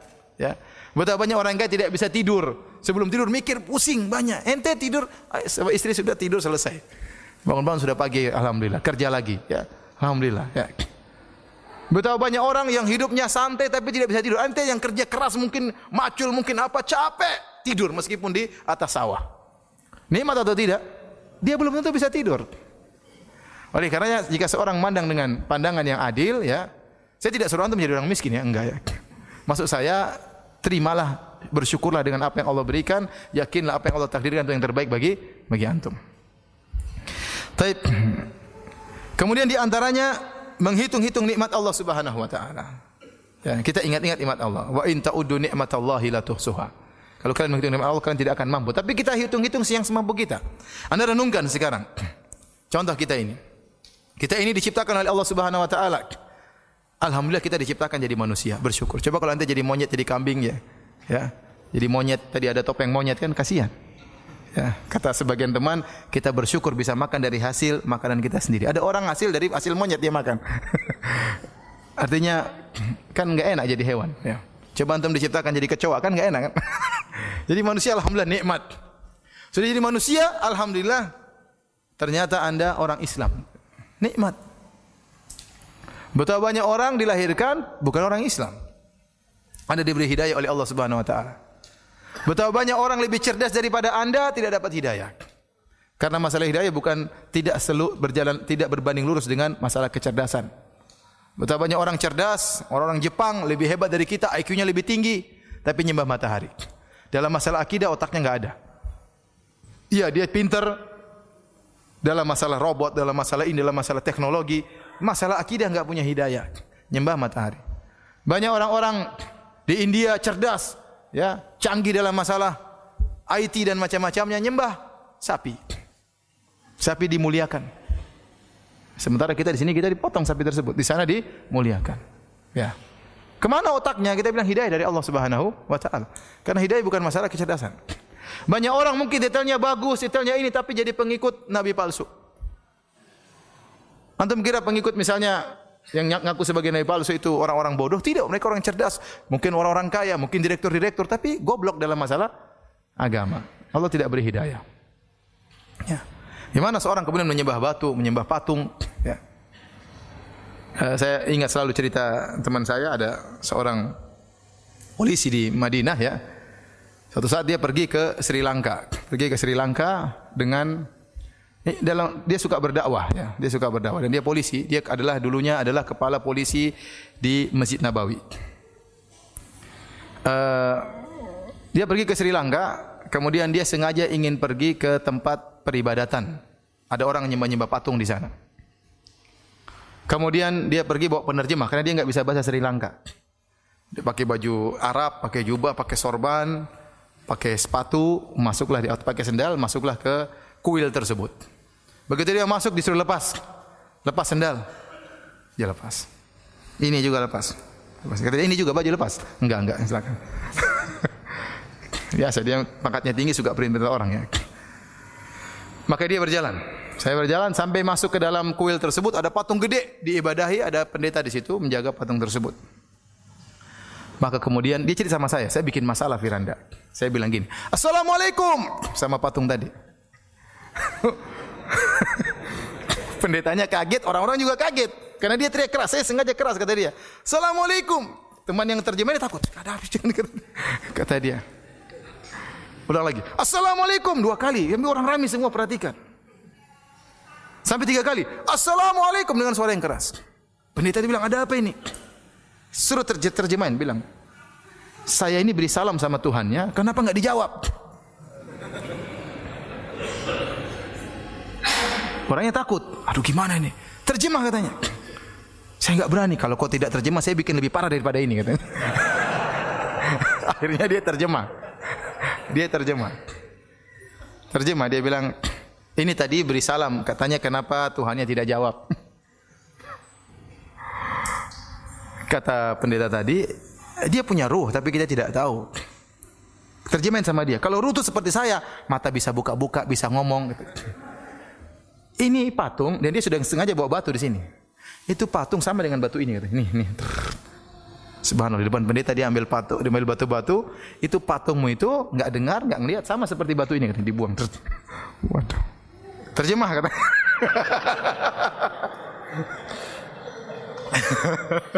Kata dia, "Syekh, jangan Syekh, kalau kita bisa dibunuh orang." Kata Syekh tersebut, "Saya ingin kau mati syahid di sini." Nanti hati-hati bawa Syekh, jangan sembarangan. Akhirnya, "Ayo Syekh kita pergi." Kata Syekh, waktu kita pergi, saya lihat pendeta tadi lihat ke atas terus, lihat ke patung kayaknya kena syubhat itu pendeta. Karena ikhwan, masalah hidayah benar, itu nikmat. Ente lahir dalam kondisi Islam itu nikmat hidayah. Banyak orang tidak ada hidayah.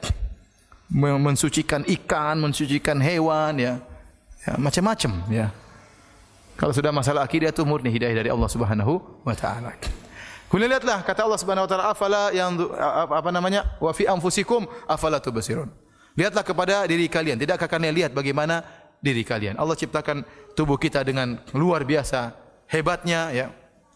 Dan dalam tubuh kita ini berbagai macam sistem peredaran tubuh, sistem pernapasan, sistem ginjal dan macam-macam. Ini luar biasa. Ini semua dari Allah Subhanahu wa taala. Allah ciptakan jantung Anda pun baik di bawah tulang-tulang ya. Allah jadikan wajah Anda tampan ya. Untuk bayangkan kalau Anda lahir kemudian hidung Anda lubangnya di atas, kan susah kasihan. Kalau hujan setengah mati ya. Kalau Anda lahir kemudian jantung di luar kan juga susah kasihan. Kalau ada orang jengkel sama Anda tinggal dicopot di depan kan susah. Ini nikmat kita diberikan tubuh yang sehat ya. Belum lagi tentang kenikmatan Allah berikan matahari, hujan ya.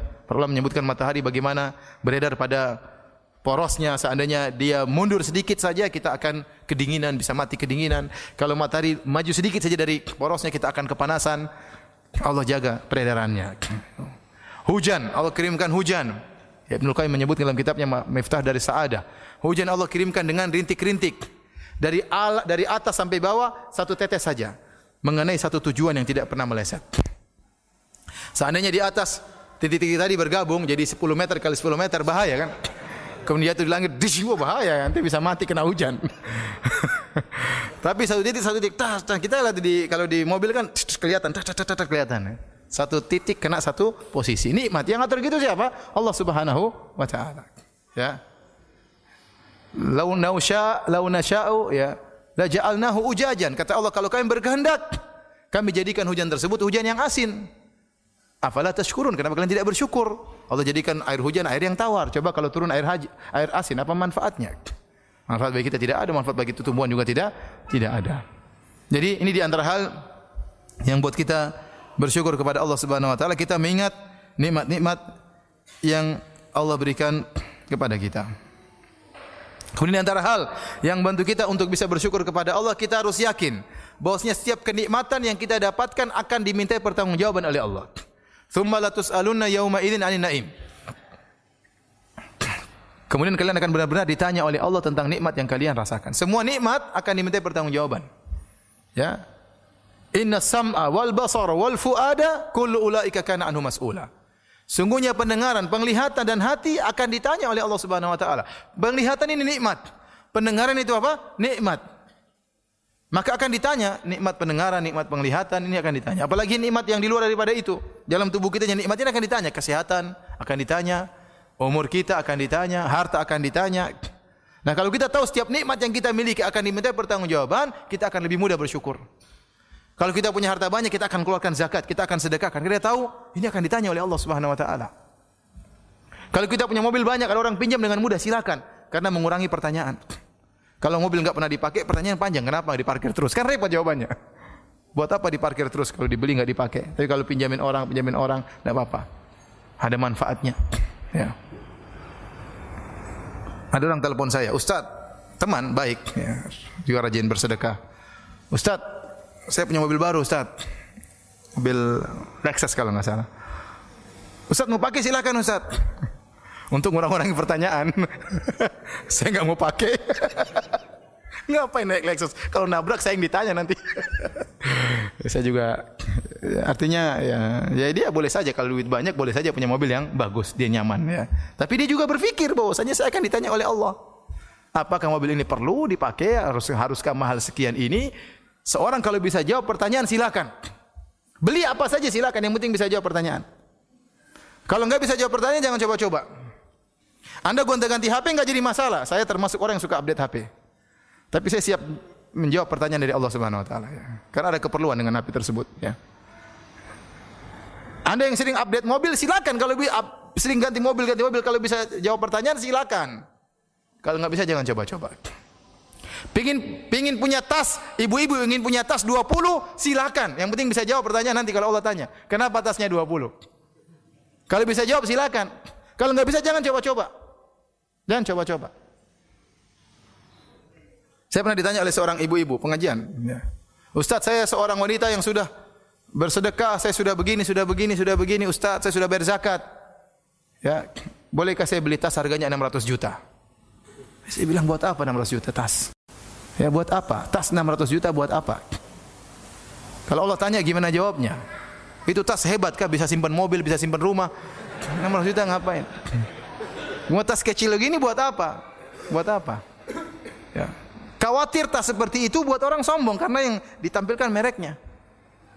600 juta, apa fungsinya? Bedanya 600 juta dengan tas harga 3 juta. Apa bedanya? Enggak ada bedanya. Kenapa harus 600 juta? Kalau bisa jawab pertanyaan Allah, silakan. Karena setiap nikmat yang kita rasakan ditanya oleh Allah Subhanahu wa taala. Intinya kalau bisa jawab silakan, enggak ada yang larang. Maka seorang tatkala ingin beli sesuatu, ya tanya, ini bisa jawab enggak pertanyaan kalau ditanya oleh Allah? Kalau bisa silakan. Silakan. Kalau enggak bisa jangan coba-coba. Hanya memberikan, hanya menambah apa? Bumerang yang akan menyerang Anda pada hari kiamat kelak. Ya. Oleh karena para hadirin, ini di antara hal yang buat kita mudah bersyukur, kita mudah menjadi qanaah. Lihat orang rumahnya besar, kita alhamdulillah. Kalau saya punya rumah sebesar itu gimana ditanya oleh Allah nanti? Sementara tetangga-tetangga masih banyak yang kelaparan, tetangga-tetangga masih banyak yang miskin.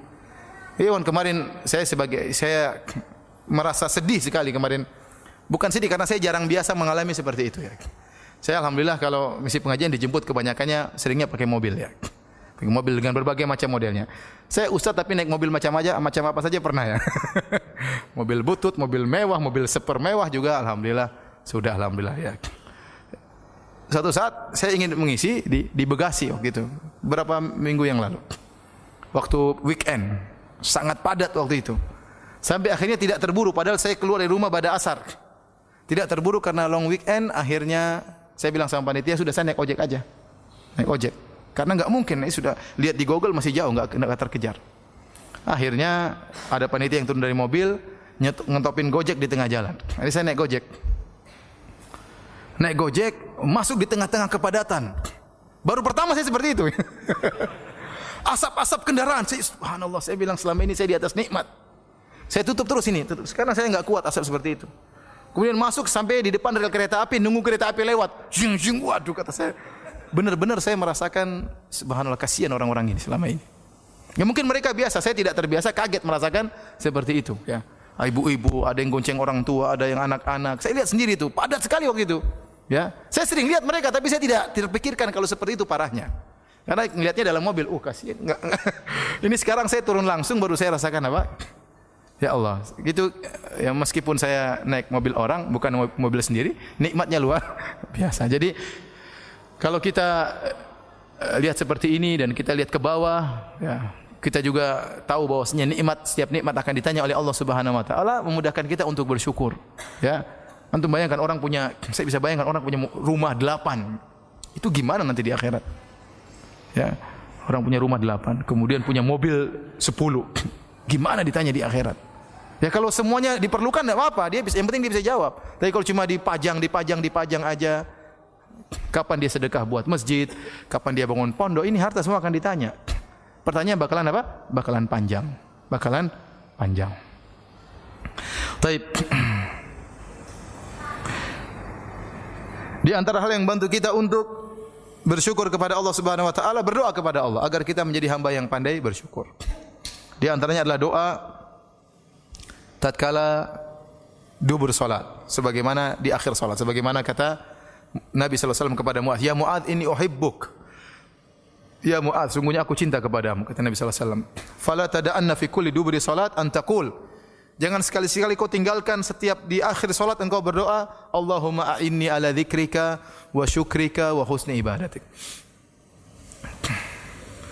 Ya Allah, bantulah aku ala dzikrika untuk bisa mengingat engkau. Perlu ilham dari Allah. Wa syukrik untuk bisa bersyukur kepadamu, wa husni ibadatik dan agar bisa beribadah dengan baik kepadamu. Bukan ibadah asal-asalan. Bukan salat asal-asalan, pengin salat yang benar. Ngaji bukan ngaji asal-asalan, ngaji yang benar. Ya. Kita ingin ibadah yang benar. Haji bukan haji asal-asalan. Umrah bukan karena rame-ramean orang umrah ikut-ikutan umrah, enggak. Ingin ibadah yang baik. Ingin pandai bersyukur, minta kepada Allah Subhanahu wa taala. Dan renungi doa tersebut. Allahumma inni ala dzikrika. Ya Allah tolonglah aku. Kalau kau tidak tolong saya tidak bisa ya Allah. Ala dzikrika untuk mengingatmu sehingga lisan kita senantiasa ingat kepada Allah. Kemana-mana kita mudah berzikir. Wa ala syukrika untuk bersyukur kepadamu. Oleh karenanya para anbiya, para nabi dahulu mereka minta kepada Allah, ya, agar bisa bersyukur kepada Allah. Nabi Sulaiman alaihissalam tatkala mendengar semut berbicara, fatabassama dhahikan min qawliha. Maka Nabi Sulaiman pun tertawa melihat tatkala mendengar semut berbicara. Karena semut tersebut mengenal Nabi Sulaiman, ya. Sebagaimana pernah saya jelaskan dalam kisah Nabi Sulaiman, ya. Ya.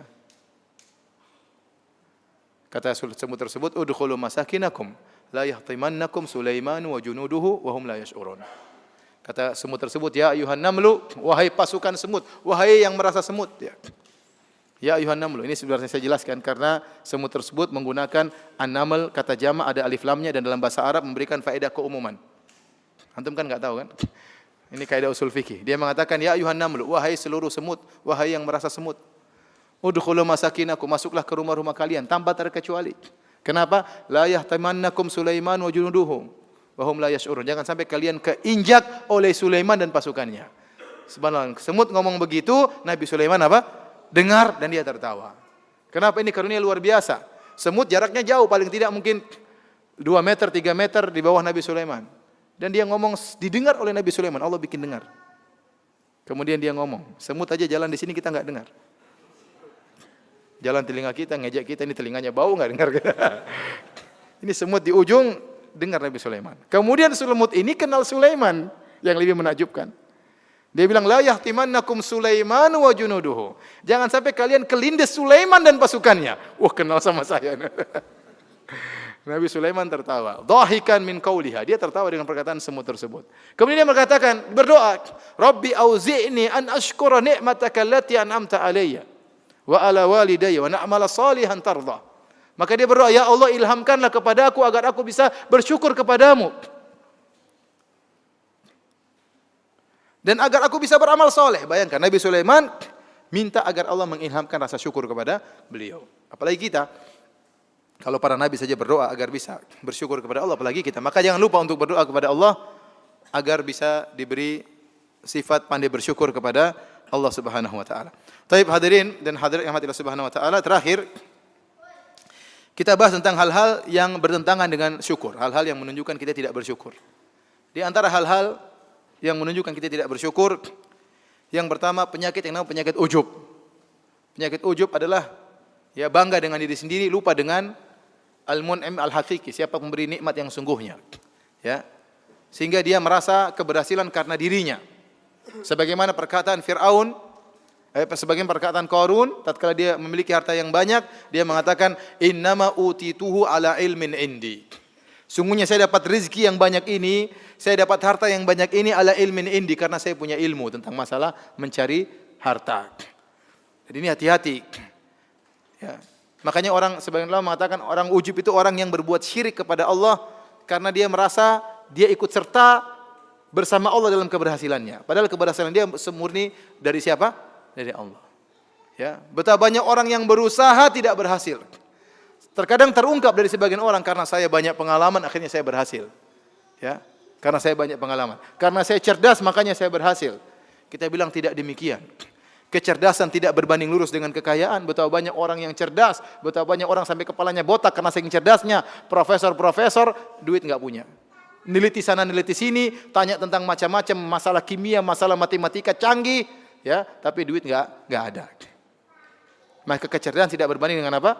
Kekayaan. Ada orang tidak kaya, tidak cerdas, biasa-biasa saja, jualan bebek goreng kaya raya. Tidak perlu ilmu yang canggih-canggih, ya. Mungkin SD juga tidak lulus, ya, tapi luar biasa Allah beli kekayaan. Betapa banyak orang menang teori, dan ini saya pernah diceritakan sama seorang teman pengusaha restoran. Dia bilang, Ustaz, ada orang mengolah perusahaan restoran orang lain berhasil. Dia ngolah restoran orang lain berhasil. Kemudian dia ingin buka perusahaan sendiri. Maka dia teliti dengan berbagai macam keahliannya, posisi tempat yang bagus, kebersihannya harus seperti ini, syarat-syarat seperti ini, dia buka rugi. Kenapa? Rezeki dari Allah. Ternyata belum tentu restoran sangat canggih, sangat bersih orang mau datang, belum tentu. Terkadang restoran agak kotor-kotor dikit orang mau datang. Begitu sudah semakin canggih, aduh kayaknya mahal, orang mundur dari jauh. Ya. Ada restoran di pinggir jalan, pindah tempat saja kadang nggak laku. Ya, karena memang rezeki dari Allah, maka jangan seorang merasa berhasil karena kecerdasannya, karena keahlian dia, karena banyak pengalaman. Ya akhi, banyak orang pengalamannya banyak, tetap aja miskin. Kenapa pengalamannya jadi pegawai terus, nggak pernah jadi pengalaman jadi bos? Ya, miskin terus. Jadi rezeki dari Allah. Jangan kita bilang seperti kata Qarun, innama utitu ala ilmin indi. Saya jadi kaya karena saya punya ilmu, nggak boleh. Antum berhasil jadi apapun, ingat semuanya dari Allah.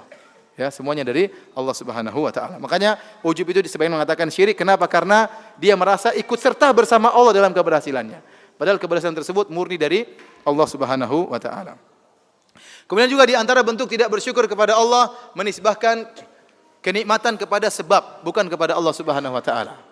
Seperti firman Allah, ya'rifuna nikmatallahi tsumma yunkirunaha. Kata Allah, mereka mengetahui nikmat Allah kemudian mereka mengingkarinya. Kalau antum baca tafsir ayat ini, tafsir sebagian sahabat, itu seorang yang mengatakan misalnya, ya, gara-gara nahkodah yang pintar membawa kapal laut akhirnya kita selamat. Ya, justru di saat-saat genting seperti ini kita harus tahu hanya Allah yang menyelamatkan. Terkadang dalam kondisi genting ini justru kita lupa kepada Allah. Seperti orang-orang yang berlabuh di lautan, tahu-tahu ombak besar, ternyata nahkodanya canggih, muter sana, muter sini, akhirnya selamat. Dia bilang, gara-gara nahkoda itu yang pintar, maka kita selamat. Padahal yang menyelamatkan siapa? Allah. Nahkoda tersebut juga Allah yang bikin dia pintar, angin pun dari Allah Subhanahu wa taala, semuanya dari Allah Subhanahu wa taala. Seperti perkataan orang, gara-gara anjing ada di rumah, akhirnya pencuri tidak jadi masuk. Ini juga sama. Ini namanya bentuk tidak bersyukur kepada Allah. Justru di saat-saat genting seperti itu kita dituntut semakin bersyukur kepada Allah Subhanahu wa taala, bukan malah melupakan. Ya, gara-gara polisi akhirnya saya selamat. Tidak ada, semuanya dari Allah Subhanahu wa taala. Kita bilang karena Allah Subhanahu wa taala. Kemudian dengan izin Allah, dengan sebab orang ini maka saya pun selamat. Caranya begitu. Karena Allah Subhanahu wa taala, dengan izin Allah, Allah mengirimkan orang ini, nahkoda ini, maka kita pun selamat. Itu cara yang benar tatkala bersyukur kepada Allah. Oh, gara-gara itu dokternya canggih waktu ngoperasi istri saya selamat. Enggak ya, akhi. Ya kasih selamat Allah Subhanahu wa taala. Kemudian di antara hal yang menunjukkan tidak bersyukur adalah tamak. Tamak ini bertentangan dengan syukur. Kalau orang syukur tidak tamak. Dia mencari harta bukan kalau dia mencari harta karena Allah, enggak apa-apa. Tapi kalau dia mencari harta karena tamak untuk dirinya, untuk menimbun kekayaannya, ya akhi, apa faedahnya akhi anda terlalu kaya? Kalau anda tidak salurkan kepada jalan-jalan sosial, percuma. Itu harta yang anda kumpulkan semakin menjadi bumerang menyerang anda pada hari kiamat kelak. Semakin banyak rumah anda, semakin banyak mobil anda, semakin banyak duit anda, semuanya akan menyerang anda pada hari kiamat, tidak menolong anda. Kapan harta tersebut menolong anda? Tatkala anda sumbangkan di jalan Allah, jadi amal soleh menemani anda di kuburan. Tapi kalau anda tidak jadikan amal soleh, akan anda tinggalkan dan akan menyerang anda pada hari kiamat kelak. Ya. Maka kalau tamak mengumpulkan harta sebanyak-banyaknya, itu hanya buat seorang sengsara pada hari kiamat kelak. Tapi kalau anda sedekahkan, apa kata Nabi sallallahu alaihi wasallam? Sedekah, ya Pak. Seorang mukmin tahta dhilli sadaqatihi yaumal qiyamah. Dia akan dinaungi oleh sedekahnya pada hari kiamat kelak. Tatkala matahari jaraknya satu mil. Semakin banyak sedekahnya, semakin banyak naungannya. Nah, ini berarti benar. Dia sudah infakkan di jalannya, maka sedekah tadi, harta tersebut jadi amal soleh akan menemani dia pada hari kiamat kelak. Kalau enggak akan dia tinggalkan di dunia, akan menyerang dia pada hari kiamat. Maka seorang yang sadar akan hal ini, dia seharusnya tidak tamak. Kalau dia mencari harta, maka harus dia sisihkan untuk sebagiannya untuk di jalan akhirat, ya, untuk kepentingan dia di akhirat, ya. Maka seorang benar, saya sering ingatkan, seorang terkadang dia ingin safety bagi anaknya, bagi istrinya, dia belikan rumah buat anaknya, dia harus juga punya jaminan untuk dia di akhirat. Beli rumah istana di akhirat, bangun masjid, ya, bangun pondok, ya, untuk punya istana di akhirat. Dia harus pikirkan dia juga, jangan pikirkan anak istrinya saja. Dia harus pikirkan dia juga harus punya jaminan di akhirat. Kemudian di antara hal yang menunjukkan seorang tidak bersyukur kepada Allah adalah hasad. Kapan anda hasad menunjukkan anda tidak bersyukur. Kapan anda hasad, anda berarti tidak bersyukur. Kenapa? Hasad itu bentuk protes kepada pemberian Allah Subhanahu wa taala. Ahum yaqsimuna rahmata rabbik. Ya. Nahnu qasamna bainahum ma'isyatahum fil hayatid dunya. Kata Allah, apakah mereka yang bagi-bagikan, ya, rahmat Allah? Apakah mereka yang mengatur pembagian rizki Allah? Apakah mereka yang mengatur tentang pembagian ini kepintaran, rizki, nikmat? Yang mengatur hanya Allah Subhanahu wa taala. Kami yang mengatur, kata Allah Subhanahu wa taala. Ya, tatkala ada orang Allah jadikan kaya, ada orang jadi yang miskin, maka jangan kita hasad kepada yang kaya. Kalau kita hasad, kita seakan-akan protes dengan pembagian Allah Subhanahu wa taala. Maka seorang salaf mengatakan, wa ta'ammaltu hadhil ayah.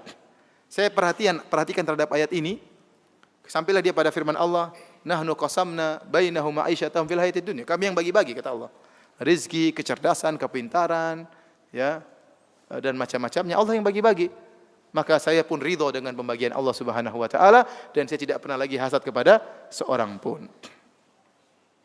Saya kasih sederhana tadi agar kita tidak hasad. Anda mungkin lihat orang rumahnya banyak. Tadi Anda bilang alhamdulillah kalau saya punya rumah banyak seperti dia, belum tentu saya bisa sempat beribadah. Bagaimana di akhirat saya bisa jawab pertanyaan begitu banyak. Kadang betapa banyak harta buat orang lalai, ya. Contoh sederhana, ada ustadz misalnya, kalau yang ngisi pengajian yang hadir tidak banyak. Ada ustadz lain yang kalau mengisi pengajian orangnya ramai sekali, maka yang pengikutnya sedikit jangan hasad kepada yang banyak. Ya, dia dalam hati dia mengatakan, coba kalau saya seperti dia belum tentu saya bisa ikhlas. Ya, mungkin saya ria, ya. Mungkin saya terfitnah dengan dunia, ya, macam-macam. Jadi dia berpikir seperti itu, dia tahu saya begini ini yang terbaik di sisi Allah Subhanahu wa taala. Betapa banyak orang yang terkenal di dunia tapi tidak terkenal di langit. Dan betapa banyak orang-orang tidak tahu di dunia tapi terkenal di mana? Di antara malaikat di langit ya. Oleh karena seorang tatkala berpikir seperti ini, insya Allah akan tidak ada hasad dari dirinya dan dia berusaha melawan. Hasad itu pasti melewati hati kita. Siapapun pernah hasad. Ya, kata Ibnu Taimiyah rahimahullahu taala, ya la yakhlu jasadun min hasadin. Tidak ada jasad yang selamat daripada hasad. Walakin al-karim yukhfi, tapi orang yang mulia menyembunyikan hasadnya, wal laim yubdi. Adapun orang yang buruk akan menampakkannya. Nah, kalau tertimpa hasad dalam diri antum, segera lawan. Yang dilarang oleh Allah kalau bercokol hasad tersebut. Adapun numpang lewat itu tidak ada yang selamat. Numpang lewat biarin aja. Dibuang, dilawan. Tapi kalau bercokol terus, ditanam hasad kemudian bikin jengkel dan macam-macam, ini yang haram. Maka saya ingatkan, kalau Anda hasad berarti Anda tidak bersyukur kepada Allah Subhanahu wa taala. Demikianlah para hadirin dan hadirat yang dirahmati Allah Subhanahu wa taala, kajian kita pada kesempatan kali ini ya. Saya ingatkan kembali, bersyukur mendatangkan kebahagiaan. Kapan Anda menjadi orang yang bersyukur, Anda akan bahagia. Kapan Anda tidak bersyukur, maka Anda terus dalam penderitaan dan jauh dari kebahagiaan. Wallahu ta'ala alam bisawab. Kalau ada yang bertanya, saya persilahkan. Ustadz, ana sadar manusia punya banyak kekurangan. Ana minta nasihat tentang sikap Rasulullah kepada istrinya. Bagaimana menasihati istri terkait sifat jeleknya tanpa membuat dia sedih? Apakah ana cukup diam, bersyukur dengan sifat jelek ini? Dan berdoa kepada Allah untuk kebaikannya? Tidak. Kalau Anda sayang kepada istri, nasihat. Di antara Anda bersabar dan juga menasihati, ya. Ya, bersabar dan juga menasihati, ya. Jadi bersabar itu bukan hanya pasrah, ingat ya. Makanya dikatakan Allah Subhanahu wa taala berkata, "Wasbir kama sabara ulul azmi minar rusul." Ya. Kata Allah, bersabarlah engkau wahai Muhammad sebagaimana sallallahu alaihi wasallam, sebagaimana para rasul ulul azmi yang bersabar. Ulul azmi itu adalah orang-orang yang memiliki tekad.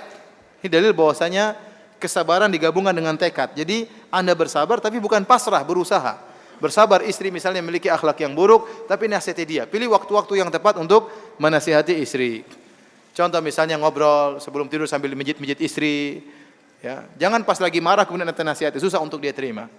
Tetapi pasti lagi tenang, lagi berdua-duaan, lagi mijit-mijit istri, lagi makan berdua, mungkin masak Indomie makan bareng misalnya. Nasihati. Kalau dia marah, biarin aja, tapi tetap Anda lembut. Meskipun dia marah akan masuk di filenya. Ya. Terkadang tidak semua orang bisa nerima langsung. Terkadang dia baru nerima belakangan. Jadi terjadi di zaman Nabi SAW, Nabi menasihati sebagian orang, di hadapan Nabi dia tidak terima, tapi belakangan dia kemudian masuk Islam. Ya. Yang terjadi juga sebagian orang kita nasihati, di depan marah-marah dia, biarin aja. Lama-lama dia berubah, karena sudah masuk ke dalam file otaknya. Jadi masalah istri memang harus banyak sabar ya. Makanya Rasulullah SAW mewanti-wanti dalam banyak ayatnya, dalam banyak hadisnya kata Rasulullah SAW, istausu bin nisa'i khairan.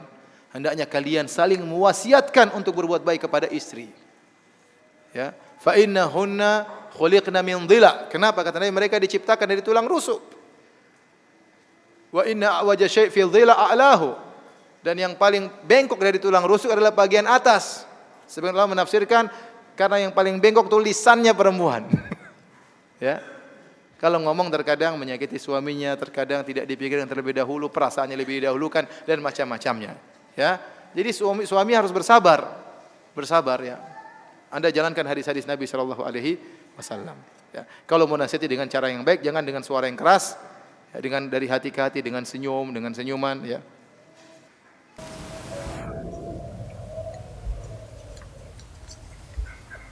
Apakah orang yang menisbatkan nikmat bukan dari Allah berbuat syirik? Iya, syirik kecil. Kalau bukan karena dokter saya mungkin sudah meninggal, kalau bukan karena polisi mungkin saya sudah dirampok, ini syirik kecil, syirkul alfaz. Tentu dia tidak meyakini tersebut, dia yakini yang menolong adalah siapa? Allah.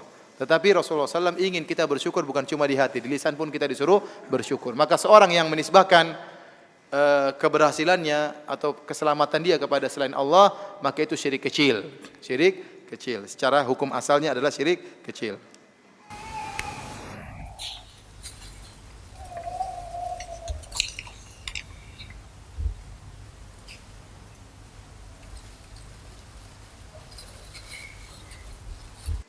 Ustadz misalnya punya istri lebih dari satu. Ini masih misalnya lagi.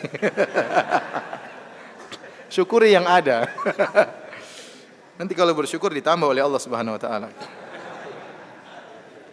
Dan kita mampu dari fisik dan kemampuan harta, akan tapi satu aja belum tentu habis. Ya sudah, ngaku satu aja belum tentu habis, ya sudah. Jadi syukuri yang ada, nanti kalau bersyukur kata Allah, la in syakartum la azidannakum. Kalau bersyukur maka aku akan beri apa? Tambahan. Yang satu benar-benar diservis dengan sebaik-baiknya, dididik dengan sebaik-baiknya, baru beranjak kepada yang kedua, kalaupun mampu.